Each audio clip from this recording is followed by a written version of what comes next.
प्रशांत झा का रुख कर लेते हैं जो कि पटना में मौजूद है। प्रशांत, जरा दिखाइए लोगों को इस बिल की कॉपी और पूछिए कि जो लोग ये भड़का रहे हैं कि आपकी मस्जिद, मजार, कब्रिस्तान छीन ली जाएगी, कहां लिखा है?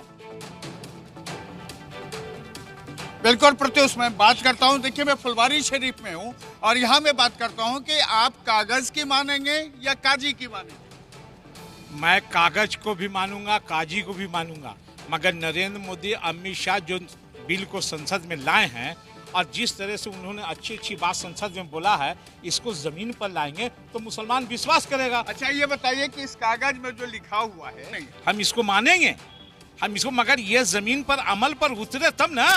उन्हों का तो इनको एक ही चीज है कि मुसलमान को परेशान करना, इसी को हम लोग कहते हैं कि अच्छा, मैं आपको देखिए सारे पन्ने आपको देखिए, ये कागज, आप ये कागज को मानेंगे या फिर काजी की मानेंगे? देखिए, ये बिल है और इस बिल में सारी चीजें लिखी हुई हैं जिस पर आप अब तक आपका संदेह था। और देखिए, मैं आपको पढ़ के भी बता रहा हूँ कि ये देखिए, ये देखिए, इस पन्ने को आप देखिए। आप कह रहे हैं कि यहाँ पर मुस्लिम को नहीं हटा के आप दूसरे को, कहाँ लिखा है इसमें? आप ये पढ़िए, इसमें लिखा हुआ है कि एक अध्यक्ष होगा, ये आप और आप ये देखिए, ये इस कागज को यहाँ पढ़िए, आप इसको पढ़िए और इसको पढ़ के देखिए कि इसमें क्या लिखा हुआ है, पढ़िए। मैं इस कागज को मान रहा हूँ, संविधान को भी मैं मानता हूँ, लोकसभा को भी मान रहा हूँ, मेरे प्रधानमंत्री उनको भी मान रहा हूँ, मगर ये चीज लाने की जरूरत क्या था? ये तो चल ही रहा था बढ़िया से। आप बताइए कि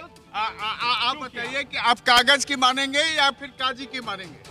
नहीं, दोनों चीज को माना जाएगा। दोनों को कैसे मानेंगे? कागज तो ये बिल्कुल इसको लोकसभा में पास किया है, काजी को कैसे मानेंगे? जब ये कागज है तो ये कागज यही लोकसभा में पेश हुआ है। जैसे ऑलरेडी पहले से ही वक्फ बिल बोर्ड बना हुआ है, तो फिर उसमें यानी जैसे हम लोग का न्यायालय है, तो उसमें भी कोई नया यानी कुछ नया कानून या कुछ नया व्यवस्था। आपका जो न्यायालय था उसमें पहले कोई अपील नहीं थी। अब इस कागज में ये कहा गया है कि आप अपील, देखिए इसमें लिखा हुआ है, हम आपको दिखाते हैं, कागज देखिए, इसमें लिखा हुआ है, इसको पढ़िए आप। इसमें लिखा हुआ है कि जो भी है, देखिए, बोर्ड वक्फ का रजिस्ट्रेशन करने पर पोर्टल डाटाबेस माध्यम से वक्फ को रजिस्ट्रेशन प्रमाण पत्र जारी करेगा। किसी वक्फ की ओर से जो इस अधिनियम को बंदों के अनुसार रजिस्ट्रेट नहीं किया गया है, किसी के अधिकार के प्रवर्तन के लिए किसी वाद, अपील व अन्य विधिक कार्यवाही वक्फ संशोधन अधिनियम 2025 के आप देखिए, ये लिखा हुआ है, देखिए यहाँ लिखा हुआ है। और जब लिखा हुआ है तो आप इसको मानेंगे या काजी को मानेंगे? तो इसीलिए कुछ दोनों को ही मानेंगे। आप बताइए। अच्छा, ये बताइए, लिखा हुआ है, ठीक है, मानते हैं। हम पहले मेरी बात सुनिए, लिखा हुआ है, ठीक है, हम काजी को भी मानेंगे, इसको भी मानेंगे, लेकिन ये बताइए, इससे पहले भी तो था ना, उससे कोई दिक्कत नहीं था, आपत्ति नहीं था, लेकिन अभी क्यों आपत्ति है, ये बताइए, अभी क्यों आपत्ति? कैमरामैन, आप यहाँ आइए और इसको दिखाइए, देखिए ये आप पढ़िए इसको, ठीक है। गवर्नमेंट जो है इसको, ये पहले भी तो था ना, पहले भी था, पहले में ही संशोधन किया गया। पहले बोर्ड बहुत पहले से बना हुआ है, बहुत पहले से की जरूरत थी नहीं। अच्छा, पर्सनली ये गवर्नमेंट जो है ना, इसमें हस्तक्षेप कर रही है। देखिए कैमरामैन, आप इस पोर्शन को इनको दिखाइए और इसमें देखिए, इसमें पूरा लिखा हुआ है कि परंतु कोई आपको आवेदन इस उपधारा के अधीन निर्दिष्ट 6 मास की अवधि के पश्चात, और ये देख, मुस्लिमों को खास करके दबाया जा रहा है। आपके पास चर्च है, जैन धर्म है, बहुत से धर्म है, तो सभी का सब चीज है, तो उसको भी छीन लिया जाए और अपने यानी गवर्नमेंट अपने निजीकरण कर ले उसका। अच्छा, अब ये बताइए कि जब आप काजी को कहते हैं कि आप काजी को भी मानेंगे, कागज को भी मानेंगे, तो ये एक कागज अब जो पास हुआ है लोकसभा में, इसका क्या वैल्यू रह जाएगा? हम तो कहते हैं जिस तरह से हम लोग कागज को ग्राउंड जीरो पर आप देख रहे हैं, हमारे सहयोगी जा रहे हैं, मुस्लिम भाइयों से पूछ रहे हैं कि आखिर इस बिल की कॉपी में कहां ऐसा लिखा हुआ है कि आपसे आपकी संपत्ति, वक्फ की संपत्ति छीन ली जाएगी। अब इस सवाल पर लोकसभा में जब बहस हुआ, एआईएमआईएम के प्रमुख असदुद्दीन ओवैसी ने बिल की इस कॉपी को फाड़ दिया और उन्होंने यह भी कहा कि इसका मकसद मुसलमानों को जलील करना है। मेरे मदरसे, मस्जिदों, खानखाहों और दरगाहों को निशाना बनाया जा रहा है और ये हुकूमत सच्चाई को नहीं बयान कर रही है कि ये तरमीमी बिल से मुसलमानों का तहफ़्फ़ुज़, तरक्की और गुर्बत का खात्मा होगा। ये सरासर झूठ है। ये बिल का मकसद सिर्फ मुसलमानों को जलील और रुस्वा करना है, मुसलमानों को दूसरे दर्जे का शहरी बनाने का इनका मकसद है। तो मैं गांधी की तरह इस कानून को फाड़ता हूं। ये अनकॉन्स्टिट्यूशनल है सर।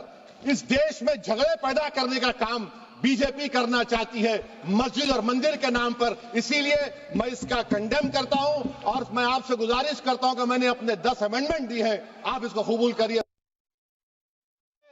उसी का शहर, वही मुद्दई, वही मुंसिफ, हमें यकीन था हमारा कसूर निकलेगा। उसी का शहर मतलब एरिया खुद ढूंढ लेंगे, वही मुद्दई वही जाके इंक्वायरी कर लेंगे, वही मुंसिफ वही जजमेंट भी दे देंगे। हमें यकीन था, जिसकी जमीन थी हमें यकीन था हमारा कसूर जरूर निकलेगा। क्या गुनाह है मोदी जी का, क्या गुनाह है हमारा? हमारा गुनाह सिर्फ इतना है कि हम सबका साथ चाहते हैं, हम आगा खानियों का साथ चाहते हैं, हाँ हम बोरा समाज का साथ चाहते हैं, हम पसमानदा समाज का जो पिछड़ा वर्ग है मुसलमान समाज में उसका साथ चाहते हैं, हाँ हम चाहते हैं महिलाओं का रिप्रेजेंटेशन और प्रतिनिधित्व हो। क्या ये गलती है? महत्वपूर्ण बिल था और ऐतिहासिक बिल था और एक बहुत बड़ा रिफॉर्म है सबको न्याय देने के लिए। और जो पेंडिंग केसेस है ट्रिब्यूनल में, कोर्ट में, वो सबको एक साथ मुक्ति देके न्याय देने के लिए एक बहुत बड़ा स्टेप, सबके साथ सबके विकास, ये विचार मन में रखते हुए आज प्रधानमंत्री जी के नेतृत्व में आज ये बिल पारित हुआ है। राज्यसभा में आएगा तो पूरा प्रयास करेंगे कि वो उसको वहाँ रोक सके। अदरवाइज अगर पास होता है तो उसके बाद में हम इसकी लड़ाई को जो हमारी तंजीमें हैं समाज की, जो जिस तरह से इसको लड़ना चाहती हैं, सड़क पर लड़ना चाहती हैं, तो हम तब भी साथ रहेंगे और जरूरत पड़ेगी तो न्यायालय भी जाएंगे। जरूरत पड़ी तो कोर्ट भी जाएंगे और सड़कों पर आंदोलन भी करेंगे। श्रीनगर रुक करते हैं खालिद का। खालिद, श्रीनगर में क्या कह रहे हैं मुस्लिम भाई? देखिए, हम यहाँ पर इस पार्क पे बैठे हैं, काफ़ी लोग हैं यहाँ पर, उनसे हम बात करने की कोशिश करेंगे। पहले हमारे यहाँ बुजुर्ग हैं। सर, आपका नाम क्या है? अब्दुर्रहमान बाबा रहमान साहब, जो वक्फ बोर्ड की बिल नहीं पास हुई है उसके खिलाफ काफ़ी विरोध हो रहा है। आप क्या समझते हैं कि वो बिल सही है या गलत? गलत है। किस लिहाज से गलत है? ये मुसलमानों के लिए ठीक नहीं है। लेकिन हमारे पास वो बिल की कॉपी है, इसमें साफ लिखा है कि कोई भी जो मस्जिद है या मकबरा है या जो भी मुसलमानों का प्रॉपर्टी है उसके साथ कोई छेड़खानी नहीं होगी। तो फिर ये कैसे गलत है? ये तो ये कहते हैं, जब तक ये इम्प्लीमेंट इसको करते हैं ना तब तक ये ऐसे ही बोलते हैं। जब कानून पास हो जाता है, बिल पास हो जाती है, तो तब ये अपना कमाल दिखाते हैं। तो ये मुसलमानों के हाथ में अब तक था लेकिन अब नहीं रहेगा। आप मुझे बोलिए, मौलाना जो विरोध कर रहे हैं इसका, क्या आप उसका मानेंगे कि जो एक बिल बनी है उसके मानेंगे? नहीं, मौलाना जो है वो काम करते हैं मुसलमानों के लिए। कोई बयान करता है मस्जिदों में, कोई अजान देता है, कोई नमाजी हो, कोई खिदमत करने वाला हो, उन्हीं की मानेंगे जो वक्फ के लिए काम करते हैं। जो बिल बनाने वाले हैं इनको क्या है, इनके साथ वो चलेगा या नहीं चलेगा। लेकिन इसमें तो कहते हैं कि जो बिल आई है वो जो है गरीब मुसलमानों तक ज़मीन पहुंचेगी, गरीबों को फ़ायदा होगा। जो वक्त पे बैठे थे वो अपना ही घर भरते थे, उसका संशोधन किया गया है। ये कहने की बात है। जब हम देखते हैं मुसलमान ही समझ लेता है गरीब की बात। ये लोग तो गरीबों को दबाते हैं। यहाँ कोई अगर सुनने के लिए तैयार है लेकिन डर के मारे बोलता नहीं है, दबा के रखा है लोगों को। कल गृह मंत्री अमित शाह ने लोकसभा में इस बिल पर चर्चा के दौरान कहा कि इस बिल का मकसद जो गरीब मुसलमान हैं उनकी मदद करना है, क्योंकि वक्फ बोर्ड का काम ही यही है। वक्फ किस लिए बना है? उन्होंने कहा कि गरीब मजलूमों की सहायता के लिए। इतने लाख एकड़ में जमीन है और किराया कितना आता है, आमदनी कितनी होती है? मात्र 126 करोड़ रुपए। उन्होंने विपक्ष पर निशाना साधा कि अब भ्रम मत फैलाइए, किसी से कुछ भी नहीं छीना जा रहा है। सुनिए क्या कुछ कहा अमित शाह। कोई भी फैसला, ये देश की अदालत वो फैसले तक रीच नहीं रखेगी। नागरिक ग्रीवेंसेस लेकर कहां जाएंगे? जिसकी भूमि हड़प कर ली गई वो कहां जाएगा? ऐसा नहीं चलेगा। आपकी वोट बैंक के लिए आपने किया था, हम खारिज कर रहे हैं, हम खारिज कर रहे हैं। ऐसा नहीं चलेगा। यहाँ एक सदस्य ने तो कह दिया, माइनॉरिटी इस कानून को स्वीकार नहीं करेगी। क्या धमकाना चाहते हो भाई? संसद का कानून है, सबको स्वीकार करना पड़ेगा। किसी की जमीन अब घोषणा मात्र से वक़्फ नहीं बनेगी, उसको प्रोटेक्शन। मान्यवर, पुरातत्व विभाग और एएसआई की जमीन को हम सुरक्षा देंगे। आदिवासी भाइयों की शेड्यूल 5 और शेड्यूल 6 की जो जमीन है वो सुरक्षित हो जाएगी।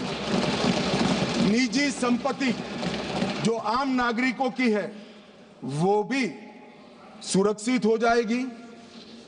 और वक़्फ करने के लिए स्वामित्व को दान तो साहब अपनी संपत्ति का ही कर सकते हैं, गांव की संपत्ति का दान नहीं कर सकते।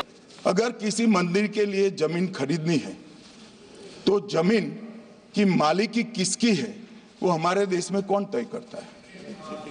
सबको मालूम है, कलेक्टर करता है सर, रेवेन्यू ऑफिसर वही है। तो अगर वक़्फ की भूमि जो वक़्फ कर रहा है उसकी है या नहीं है, इसकी जांच कलेक्टर करे तो इसमें आपत्ति क्या है? वक़्फ तो दान है भाई, और दान अपनी संपत्ति का किया जा सकता है, किसी और की संपत्ति का नहीं किया जा सकता।